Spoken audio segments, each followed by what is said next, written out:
आपका हमारे चैनल धार्मिक ज्ञान में स्वागत है।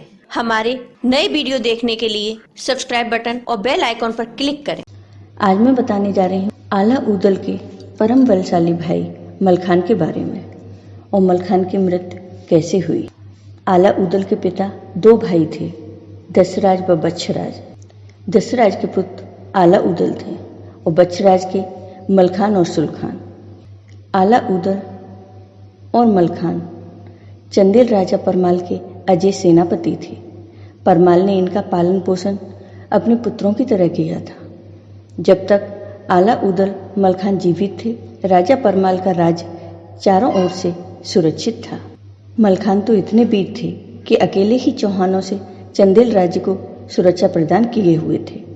आला उदल महोबे में रहते थे, जबकि मलखान सिरसा के किले में रहते थे और चंदेल राज्य पर होने वाले आक्रमणों को वो सिरसा में ही रोक लेते थे।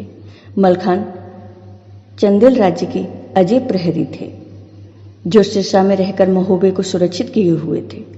जब भी कोई आक्रमणकारी चंदेल राज्य पर आक्रमण करता था, मलखान उस आक्रमण को सिरसा में ही रोक लेते थे। मलखान की वीरता अलौकिक थी। मलखान माता दुर्गा के भक्त थे। मलखान बच्छराज के बड़े पुत्र थे। इनको मलखे के नाम से भी जाना जाता है। इनके छोटे भाई का नाम सुलखे था। सुलखे ही मलखान के रथ को युद्ध के समय चलाते थे। मलखान आला उदल के चचेरे भाई थे। उन्होंने भी मात्र 16 वर्ष की आयु में माणों पर विजय में अहम भूमिका निभाई थी। ये सिरसा के राजा थे। सिरसा पर मलखान के पिता बच्छराज राज्य किया करते थे। जब बच्छराज की मृत्यु हो गई, तब सिरसा पर पृथ्वीराज महाराज ने कब्जा कर लिया था। चंदेल महाराज परमाल उस समय कुछ नहीं कर पाए थे। पृथ्वीराज महाराज ने यह किला अपने सेनापति पार्थ को दे दिया था। पार्थ ही इस पर शासन किया करते थे।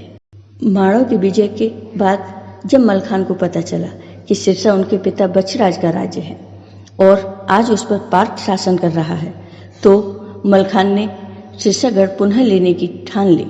फिर उन्होंने राजा परमाल से सिरसा पर हमला करने की अनुमति मांगी, मगर राजा परमाल ने मना कर दिया, क्योंकि एक तो मलखान की उम्र कम थी, दूसरा पृथ्वीराज चौहान से युद्ध नहीं करना चाहते थे, क्योंकि उस समय पृथ्वीराज की शक्ति बहुत अधिक थी।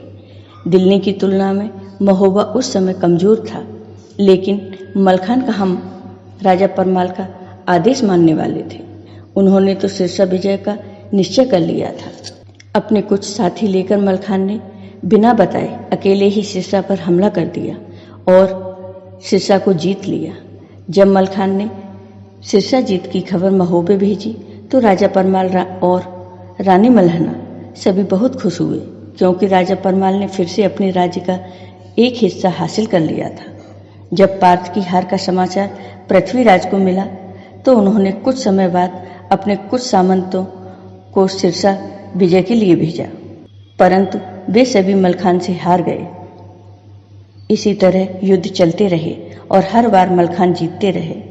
सिरसा विजय दिल्ली को सपने की तरह लगने लगी। सिरसा की जो आखिरी लड़ाई हुई थी, उसमें मलखान जैसे वीर को छलपूर्वक मार दिया गया था। आपको ये वीडियो पसंद आया हो तो कमेंट बॉक्स में कमेंट करके ज़रूर बताइए। साथ ही मेरे वीडियो को ज़्यादा से ज़्यादा शेयर करिए। धन्यवाद।